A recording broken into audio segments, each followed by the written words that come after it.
Hello Taurus, welcome to the Plaid Sheep Oracle. This round of readings I am choosing an herb as a kind of jumping off point for the readings. And yours today came from my Culpepper's Complete Herbal, and it was called Queen of the Meadow, also known as Meadowsweet, which you may have heard of. It's used a lot for pain relief and as an anti-inflammatory. It has a lot of salicylin, which was extracted to make aspirin originally. But it's also a really pretty herb. It has a wonderful smell. It's a wildflower. And people used to use it for its smell. They would strew it on the floors of their houses and stuff it into their mattresses for its sweet smell, which herbalists of the time said would create a merry heart.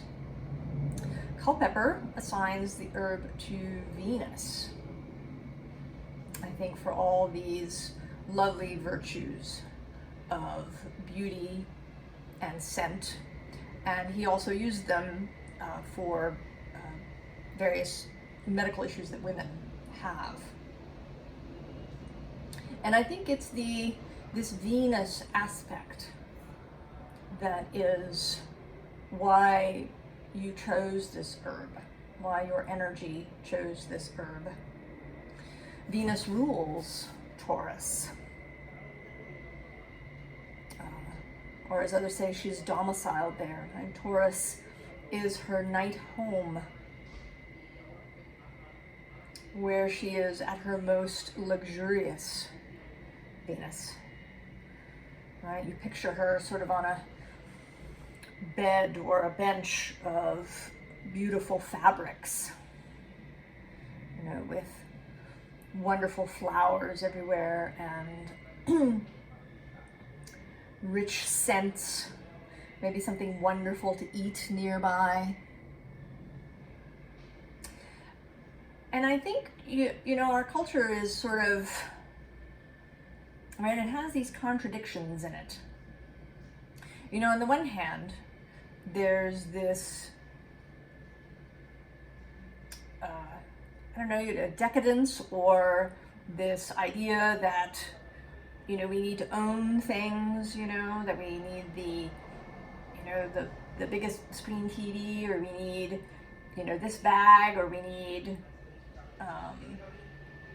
to have many things, right?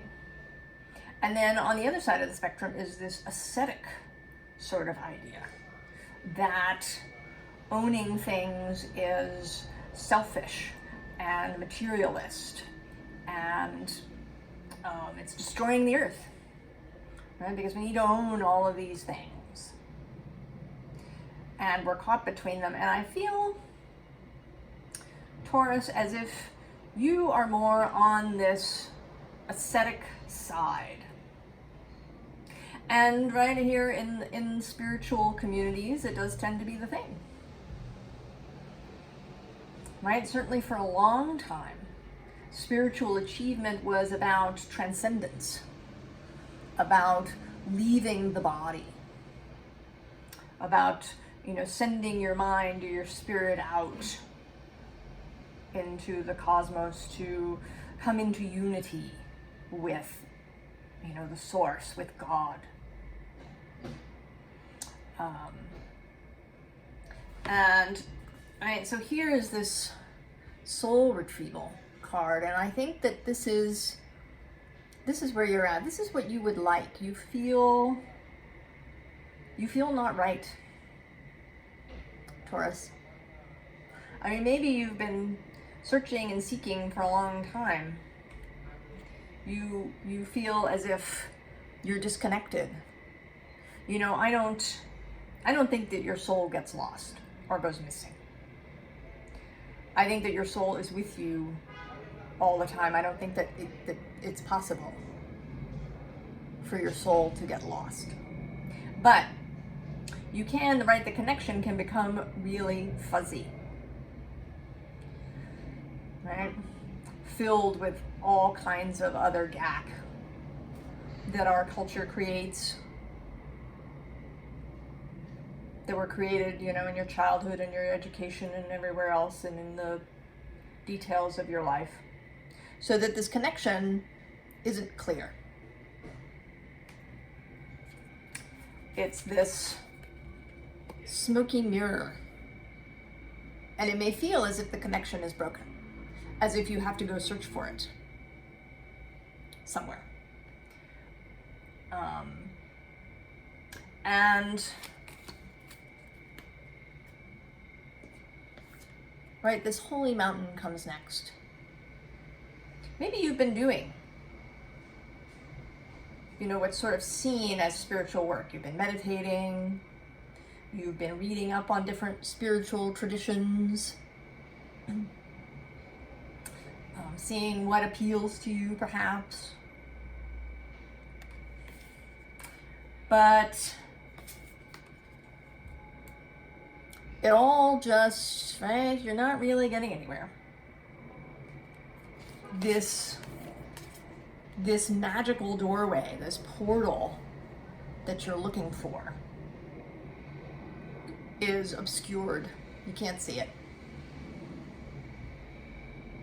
No matter how much you meditate or chant or do ritual or you know, sort of seek this portal, remains elusive and hidden.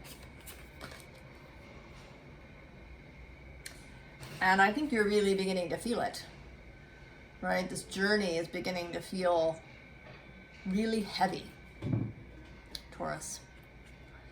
Right, here you are, you're cradling your heart here. Right, this is there's a sad feeling to this card today. You're cradling your heart. But the thing to notice, well, actually before I say that, then there's this witness card. And here you seem a little bit like a deer in the headlights to me. Right? You have this sad journey thing and you just can't, right? You don't know where else to go. But the thing to note about both of these is that there's this owl right behind you, right? And the rising sun, and there's a sun behind you over here too. So I think, Taurus, that you've been looking in the wrong place.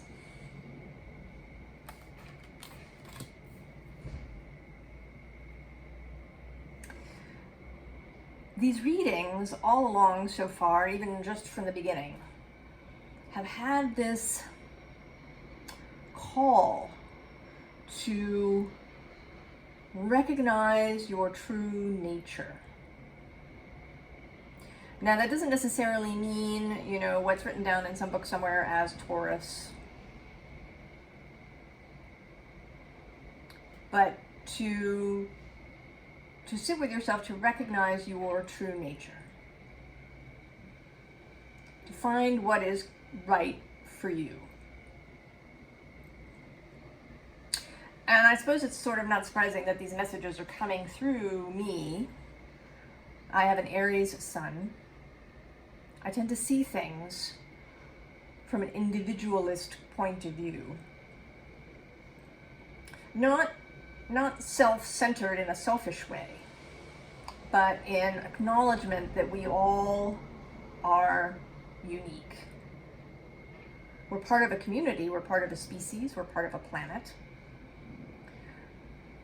We certainly have similarities to each other, but we are each unique. And just as if you went to a traditional healer, someone trained in, you know, in Ayurveda or traditional Western herbalism, the remedies that they would give you would be tailored for you. Not for, you know, a whole bunch of people in your, you know, age range, but for you, for your constitution, for your particular mix of energies. And we like systems, don't we? We like to fit into a system, right? It helps us sort of clarify what's good for us, and that there is a virtue in that. But it can also become confining. And astrology is not about confinement. It's not about pigeonholing you, nailing you to a board in a particular spot. It's actually about freeing yourself. And I think you are being called to reconsider, Taurus. And you are, right? That Venus aspect is important. The earthy nature of Taurus is important. And I think that here, right, here you are, you're sort of doing this task over here. But then you're looking behind yourself, and there's this figure with this bouquet. And I think the part of you is reaching for these flowers. But your attention is divided, right? You're trying to, you know, this is a kind of a multitasking thing going on. And multitasking is really not a thing. I mean, you can have several things going at once, right? You can, you know, throw laundry in the washing machine and let it go, and then, you know, go and you know, do some prep for lunch, and then, you know, while your onions are simmering, you might be able to check your email. But that isn't really multitasking, right? That's doing a series of things in a convenient order, right? But when you're putting wash into the washing machine, that's what you want to be focusing on, so you don't end up putting those red socks in the whites by accident. When you're chopping onions, you want to be focused on that, so you don't cut yourself or, you know, cut them poorly. And then if you're answering your email, you want to be able to answer your email with full focus. You're not really multitasking. But maybe you're trying to. And I certainly don't blame you, Taurus, right? Our culture exalts that. The grind, the hustle, being able to multitask, being productive, all of these things.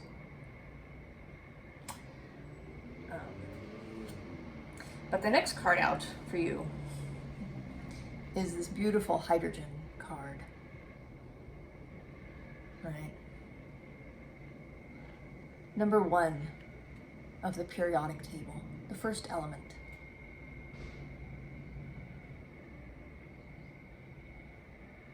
Right? 1 proton, 1 electron. What gave birth, right, to all the other elements. And then after is one of my other favorite cards in this deck, the Materia Prima deck, is this cobalt. Venus on her half shell. Venus pouring perfume.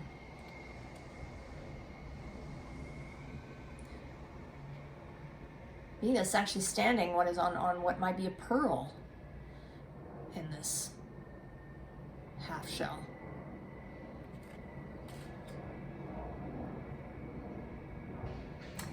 And then on the other side is this pairing, right? This dude who's wanting to protect his ball, right, with a sword, and this other dude who's clutching his ball there. And I think that maybe you're concerned. You don't want to be this. You don't want to get caught by stuff, right? Because stuff can, right? It can be a prison, right? It can be a weight if it becomes so important that you can't, let it go. If you're not just, right, if you're clinging to it. You can have some attachment, right? You can have an attachment to some object that that has emotional resonance for you. If you're a book person, I'm a book person. I'm attached to my books, but I don't cling to them. I could walk away from them. I don't have to have them to live. I did know a person once who said to me that she didn't like to go on long vacations because without her stuff, she didn't know who she was. And I was very struck by that. It's not something I've ever felt, even though I have quite a lot of Taurus. I mean, there are things that, I love that I have, sweaters I've knitted or gifts that have been given to me, but they're not who I am. And I think that maybe you're afraid, Taurus, that if you give in to maybe this inclination, this reaching for these flowers, that you'll end up a prisoner of your own stuff. But I don't think, looking at these cards, that you actually have to worry about that, Taurus. I really don't. I think that you know that you are the thing. And this Six of Inspiration. Right, you're the thing. It's not your stuff.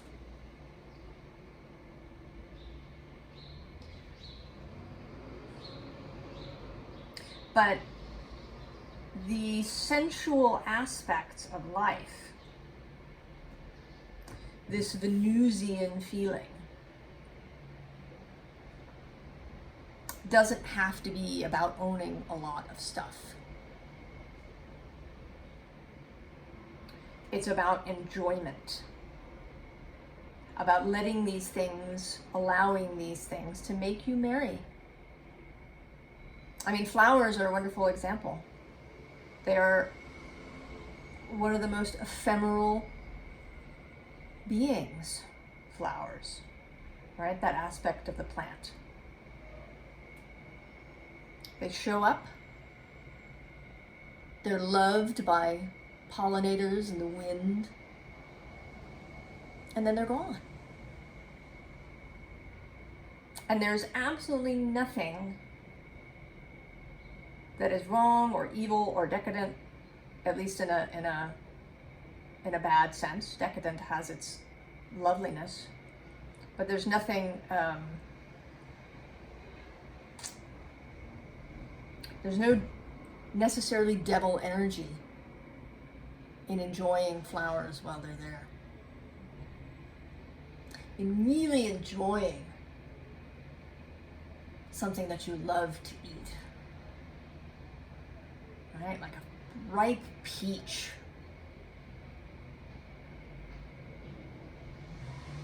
Or, a glass of lemonade on a hot day.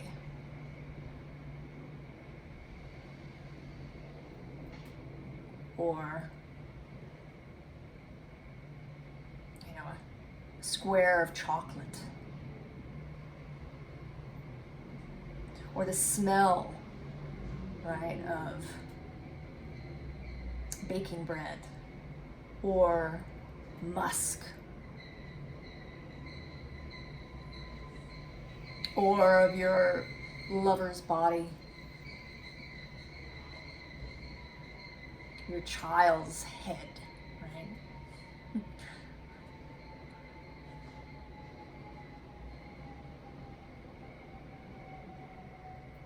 Right. Right? Find a mother and she'll tell you she loves to smell her baby's head, her baby's body.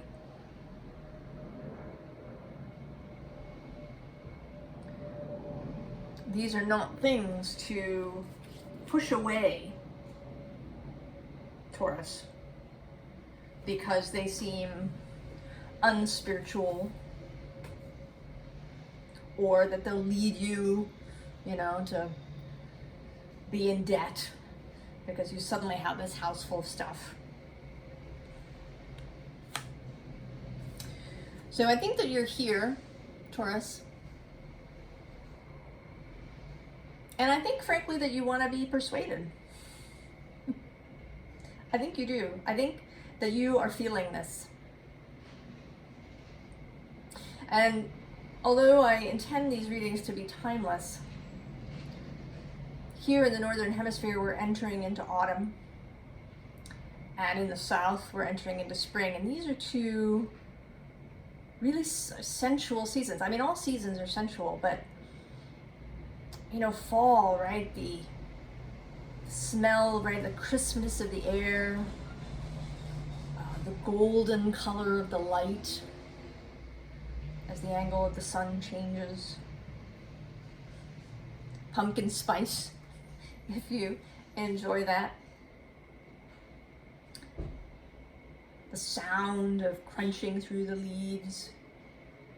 And then in the South, right, there's the first flowers. There's that first really warm sun on your face after it's been cold.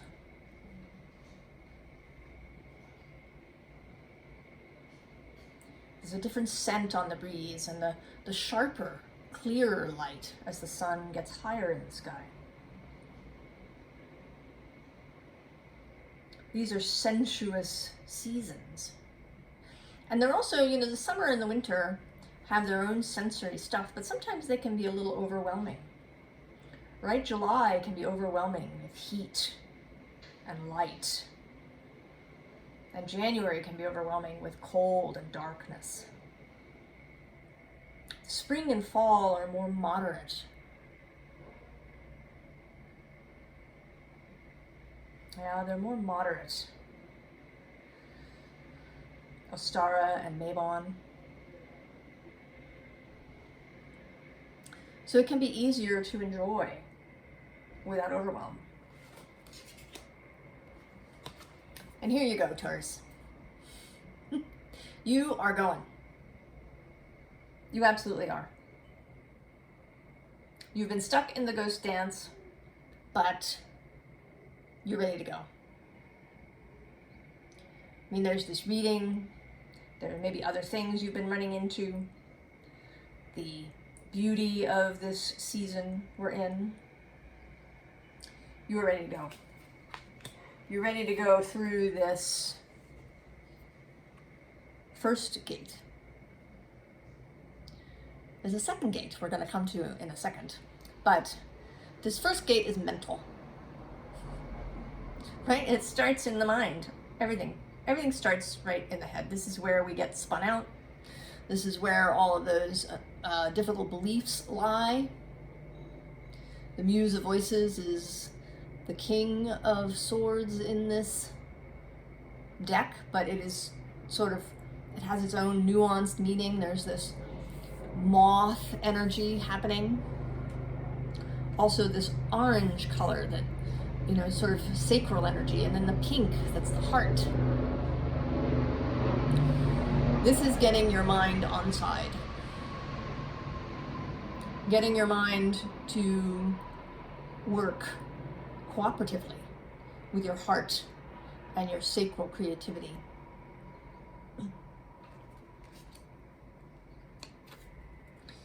And that leads you to this priestess. This priestess energy who, right, sometimes she's Pisces, but today I sort of see her as Libra, Venus's daytime home, where there's an exaltation of the beauty of the mind, the beauty in air, the beauty in thought, in poetry.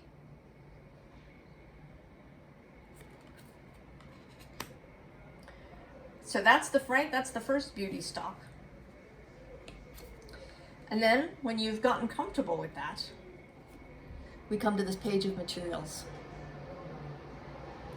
which is both about manifesting, right? You have a thought and then it comes into being. But it's also about the reverse, right? It's about the energy of the living rose coming to you. It's a give and take. This is stopping and smelling the roses. In taking their beautiful energy into you.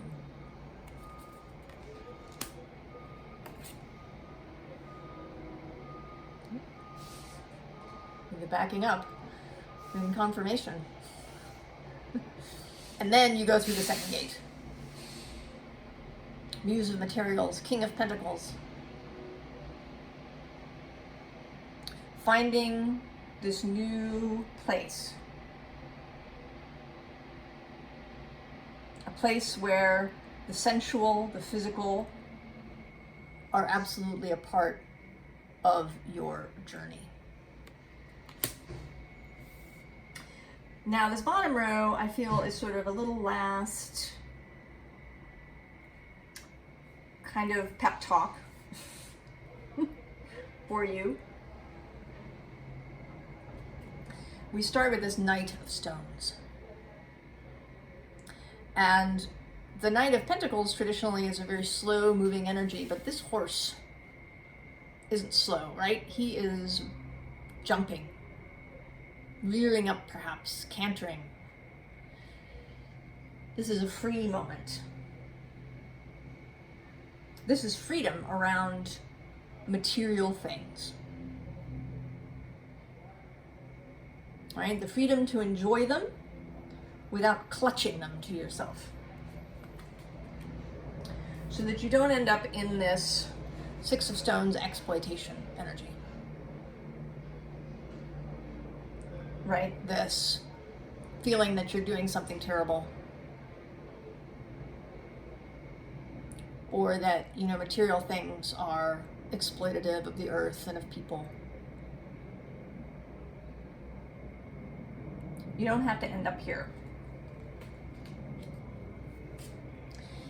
And we have this Woodward, who I think is a kind of guardian of the forest. And his energy is there, it's available to you. Right? Right, there's this bird kind of that calls to me, sort of this owl here.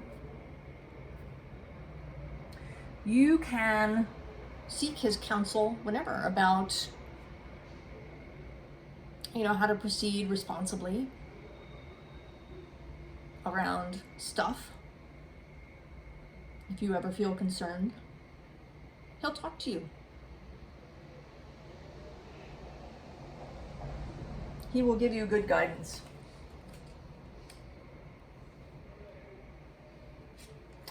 And then actually, right, sort of the other, right, the rest of these cards are also guidance. There's this Page of Vessels, Otter, who's a childlike, fun energy. Who wants to play. And then there's this Knight of Arrows, the Hawk, knowing, clarity, understanding.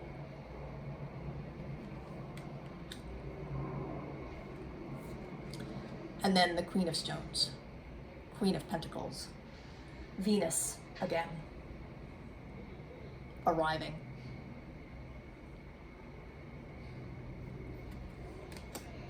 So you have access to all of this guidance, all of this information, the energy that is this gate that you've been seeking.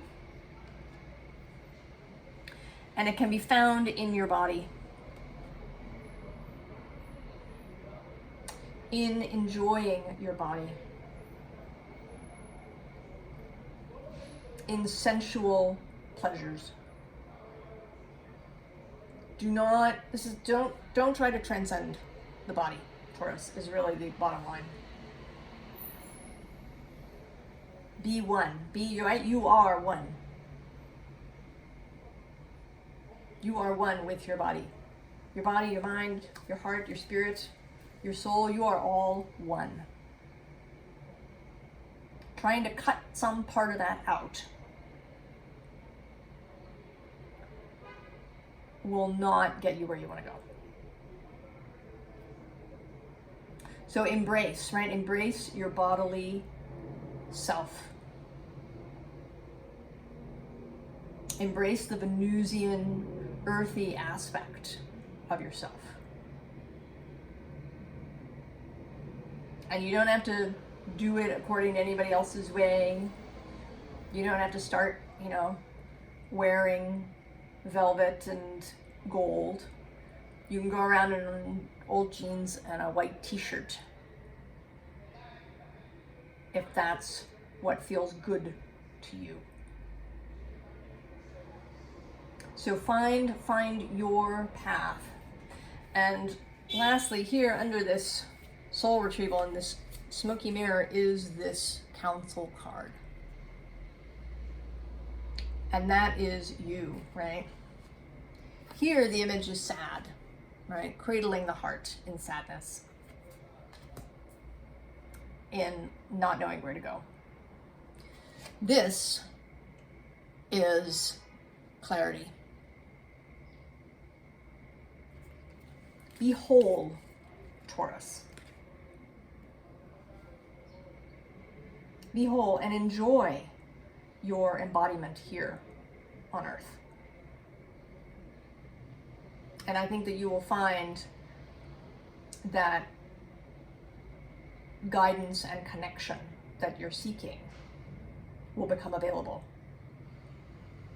when you embrace yourself as a whole being, body, mind, and spirit. I wish you all the very best, Taurus. I wish you a sensual season. I hope you enjoy it. I'll see you next time. So long, Taurus.